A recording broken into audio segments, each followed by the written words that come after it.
Hello people, welcome to Aryavart reacts. मैं गौरव आप सभी का स्वागत करता हूं।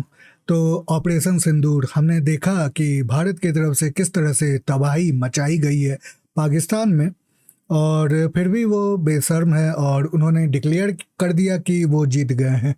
और उन्होंने कितनी झूठे बोली हैं, जैसे कि रफाल गिराए हैं और भारत का सुखोई गिराया है और पता नहीं क्या क्या। एनीवेज, वहाँ तो ऑपरेशन हो रहा है, यहाँ पे भी यूट्यूब पे आपको पता ही है कि ट्वी ब्रो का जो रोस्ट होता है वो ऑपरेशन से कम नहीं होता। और इंटरेस्टिंग बात ऐसी है कि उनके रोस्ट पाकिस्तान वाले भी देखते हैं और अपने ही देश पे हंसते हैं, या अपने देश की जो स्थिति हो उस पे हंसते हैं। तो चलिए इस रोस्ट को देखते हैं, जो कि ट्वी ब्रो का नया अभी फ्रेश माल आया है, और इसके बारे में फिर आगे बातें करते हैं। आगे बढ़ने से पहले लाइक, सब्सक्राइब, शेयर करना बिल्कुल भी नहीं भूलिएगा। पूरा वीडियो भी ज़रूर देखिएगा।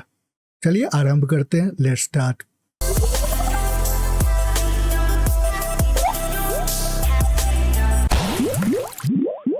मैली आंख से भी देखने की कोशिश न करना। तुम लोग की आंखें आकर हम निकाल लेंगे। तुम लोग करोगे सर्जिकल स्ट्राइक, तुम लोग करोगे पाकिस्तान पे हमला। A few moments later. Pakistani और इंडिया ने जंग शुरू कर दी है। अभी मेरे बहावलपुर सिटी के अंदर मौलाना मसूद अजहर साहब के जो है मदरसा है, उसके ऊपर 4 मिसाइल दागे गए हैं।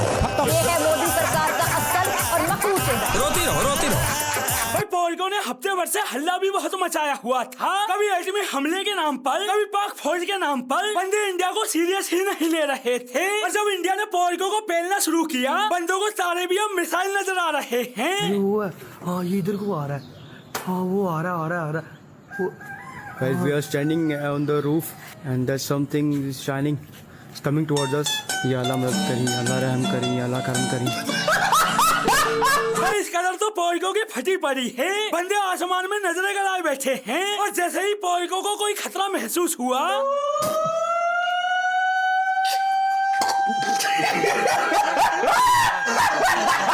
मतलब दूसरे देशों में फौज की वजह से आवाम चैन से सोती है, यहाँ तो आवाम की वजह से फौज चैन से सो रही है। इंडिया ने पाकिस्तान को घर में घुसकर पेल दिया, उधर पाक फौज को इसकी भनक तक नहीं लगी, लेकिन इसके बावजूद भी पॉलिको को अपनी फौज के प्रति जज्बा। पाकिस्तानी कौम इस टाइम पूरी फौज के साथ खड़ी है। ये अवाम अपनी फौज के साथ खड़ी है। हम अपने फौज के साथ शाना बशाना खड़े हैं। पूरी फौज के साथ हम शाना बशाना खड़े हैं। अच्छा, और पॉलिको खड़े कहाँ पर हैं? यहाँ पे खड़े हैं, 2 दिन से आटा नहीं है घर पे, कॉलेज से छुट्टी किया स्पेशल आटे के लिए। भिखारी का हुकूमत आई है, हम भी भिखारी बन गए। 9 पैसे की थाली 9 पैसे का पान लेके रहेंगे पाकिस्तान। नो पाकिस्तान।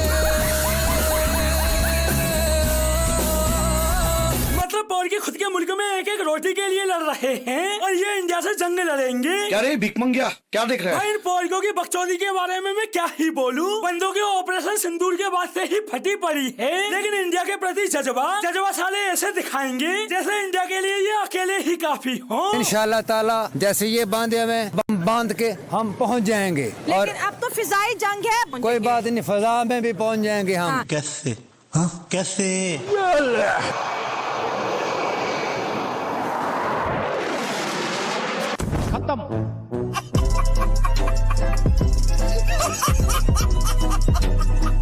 भाई बहुत दिन दूर नहीं जब आसिम मुनीर इन पॉलिको को तोप में रख कर छोड़ेगा, क्योंकि उसे भी पता है कि एक बार को मुल्क में पेट्रोल, डीजल, गोला बारूद खत्म हो जाएगा, लेकिन पाकिस्तानी आवाम का जज्बा खत्म नहीं होगा। और ये बात पाकिस्तानी नेताओं को भी पता है, अभी तो बात बात पर आवाम को आगे करके 25 करोड़ लोग इस वक्त जब भारत का मामला होगा तो अपनी फौज के पीछे खड़े। वो सब तो ठीक है, पाकिस्तानी नेता कहाँ खड़े हैं? और पाकिस्तानी अगर जंग बढ़ जाती है तो बंदूक लेकर बॉर्डर पर जाएंगे। नहीं, अगर जंग बढ़ जाती है तो मैं इंग्लैंड चला जाऊंगा।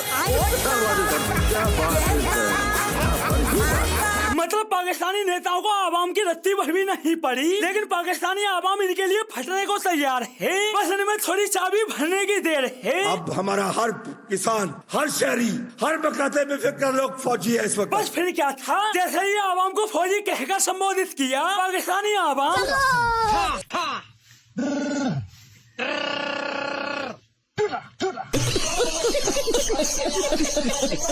और भाई ऑपरेशन सिंदूर के बाद तो पॉलिको की ये हालत हो गई है कि हर बंदा फौजी बने घूम रहा है, कोई इंडिया को भरपूर जवाब देने की बात कर रहा है, इंडिया को भरपूर जवाब देंगे। तो किसी का कहना है। बताएं आप कैसे वार करेंगे? सबसे पहले वार करेंगे कि हमने उनके पास, जैसे हमारे बड़े बताते हैं कि टैंकों के नीचे जाकर लेट जाते थे ना, हमें भी कोई ऐसी कोई चीज मिलेगी तो हम लाजमी अपने वतन के लिए जान देंगे। वतन के लिए टैंक के नीचे आ जाएंगे तो वतन को इससे क्या फायदा होगा? Good question, you are a good question. उनके हम जो हिंदुस्तानी जो लोग हैं उनको मारेंगे। मतलब बंदा खुद टैंकों के नीचे लेटकर हिंदुस्तानियों को मारेगा।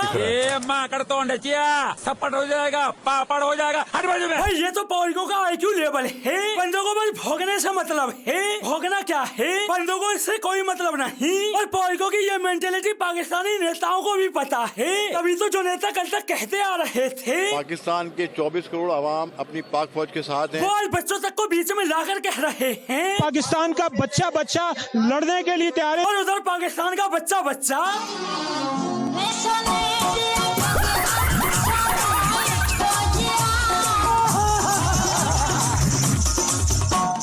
क्या हो रहा है इधर?